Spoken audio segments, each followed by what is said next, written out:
Episode terakhir, season 4 The Mentalist, dimulai dengan 6 bulan setelah Jen dipecat dari CBI. Selama beberapa bulan terakhir, Jen tinggal di Las Vegas.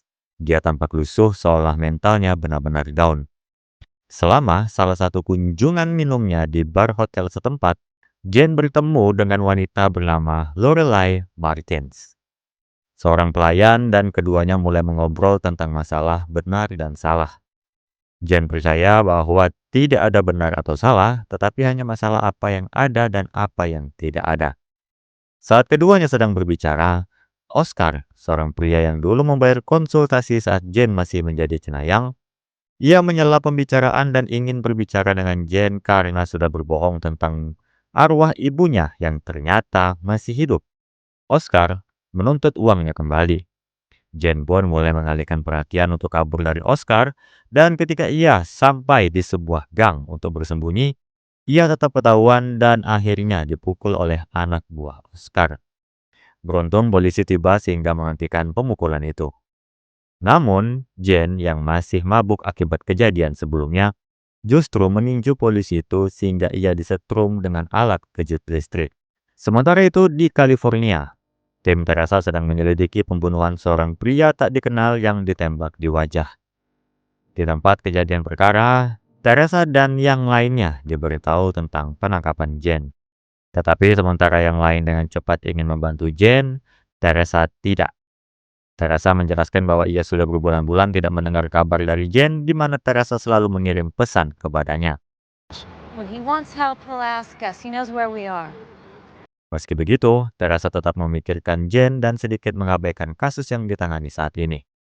Kembali di Las Vegas, seseorang membayar uang jaminan Jen. Dia yakin itu Teresa, tetapi dia tidak peduli untuk mencari tahu alasannya. Karena dia melanjutkan perjalanan kembali ke kamar motelnya, berencana untuk melupakan kesedihannya dengan minum. Kemudian dia dikejutkan oleh kedatangan Lorelai, yang ternyata dialah yang membayar uang jaminan Jen, karena dia mengira Jen adalah pria baik yang kebetulan tersesat. Keduanya pun menghabiskan hari ini dengan berduaan sampai ke hubungan intim. Keesokan paginya, dari malam yang nikmat, Lorelai yang berencana pergi akhirnya mengungkapkan kepada Jen bahwa dia bekerja untuk Red John, dan malam yang dia habiskan bersama Jen adalah hadiah dari Red John. Saat ini Red John menawarkan Jen kehidupan baru dan ingin bertemu sebagai teman, bukan musuh. Jen menolak tawaran itu dan hampir mendorong Lorelai keluar pintu. Tetapi ketika dia menutup pintu setelah Lorelai pergi, seringai menyeramkan mulai terbentuk di wajah Jen. Pindah kembali ke CBI, sementara tim lain menyelidiki kasus mayat tidak dikenal, Teresa mengambil waktu untuk sendirian. Kemudian dia pergi ke gereja untuk berdoa, dan ia seketika terkejut. Ternyata Jen muncul di belakangnya. This is God. What is it now? Jen pun menjelaskan bahwa dia berpura-pura mengalami gangguan mental untuk memancing Red John. Sejauh ini rencananya berhasil. Sekarang dia akan mengikuti rencana Red John untuk membuatnya merasa aman, dan di saat itulah Jen akan menangkap Red John. Teresa tentu saja kesal karena tidak diberitahu dari awal, dan sangat terluka karena mengira Jen tidak memberi kabar pasca keluar dari CBI. Meski begitu, ia akan tetap membantu Jen. Jen pun beri terima kasih padanya dan memberinya telepon, mengatakan bahwa dia akan menghubunginya ketika saatnya tiba. God knows I am happy you're back. It is a huge relief. Beberapa waktu kemudian di CBI, tim telah menyelesaikan kasus bahwa sebenarnya korban tidak dibunuh, melainkan bunuh diri. Kasus itu pun selesai tanpa effort yang lebih untuk menyelesaikannya. Wainwright sudah menunggu Teresa di depan pintu interogasi. Sedikit senang karena kasus tadi sudah selesai, tapi tujuannya berbicara dengan Teresa saat ini adalah untuk meminta Jen kembali ke CBI melalui Teresa, karena selama 6 bulan terakhir, penilaian publik pada CBI dalam menyelesaikan kasus menurun drastis pasca Jen keluar. Tapi Wainwright tidak menyangka kalau Teresa menolak mengajak Jen kembali ke CBI.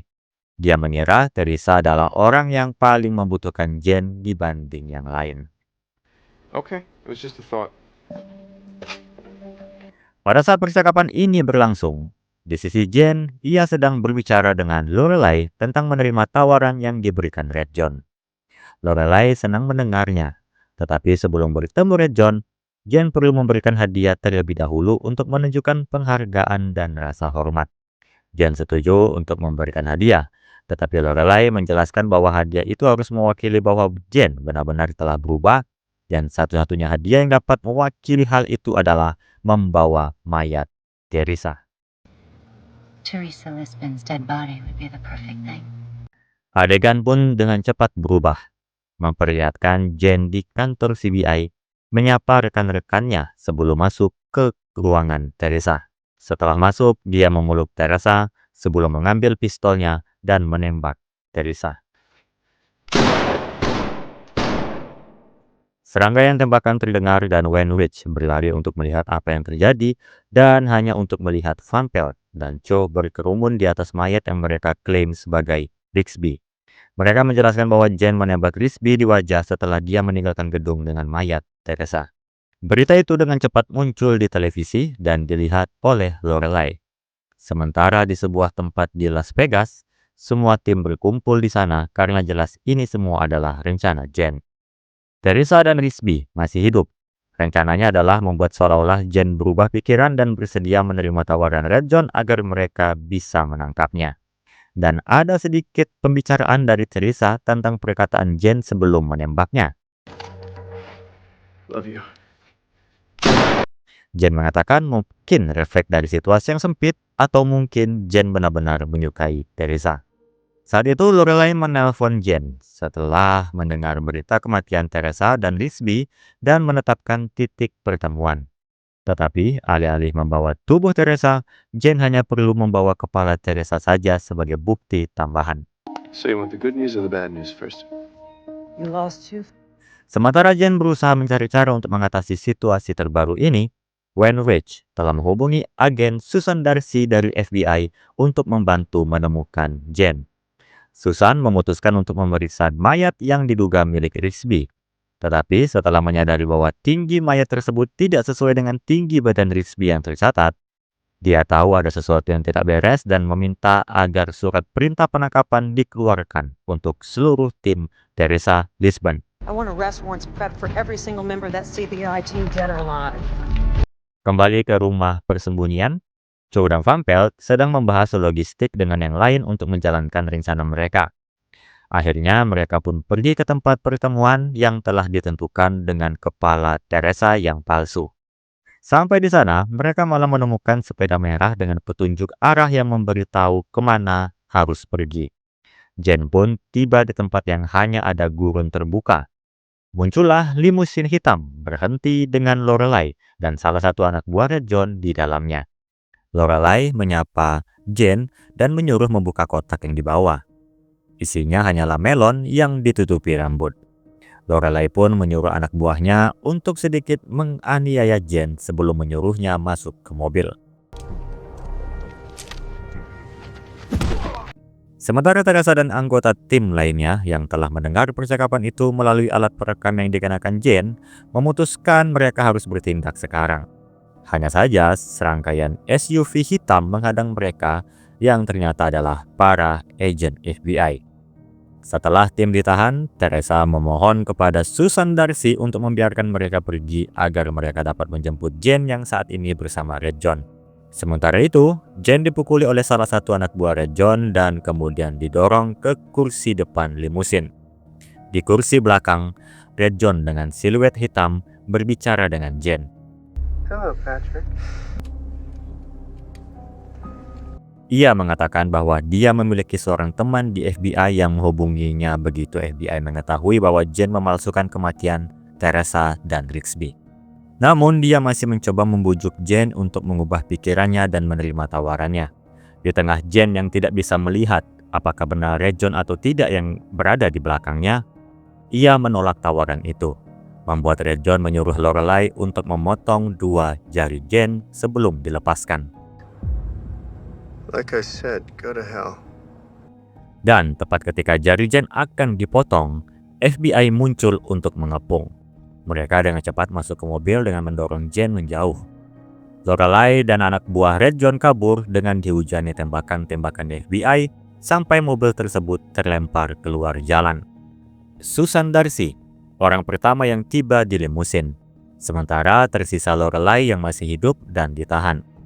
Susan membuka pintu kursi belakang tempat Red John diduga berada, tapi yang ditemukan adalah Luther Wenrich yang tewas dan dilakban di kursi belakang dengan telepon seluler terpasang di bajunya. Sekali lagi menunjukkan bahwa Red John selalu selangkah lebih maju. Teresa kemudian datang mendatangi Jen untuk memastikan dia baik-baik saja. Pindahlah ke CBI. Lorelai diinterogasi oleh Teresa dan Jen. Tentu Lorelai tidak akan menceritakan apapun tentang Red John, justru dia mencoba memancing kemarahan Teresa karena ia sempat berhubungan intim dengan Jen. Jen pun mendekati Lorelai, mengatakan bahwa cepat atau lambat Lorelai akan membuka suara. Jen lalu mencium kepala Lorelai sebelum keluar ruangan, meninggalkan Teresa untuk menyaksikan. Ini sekaligus mengakhiri season 4 dari series The Mentalist.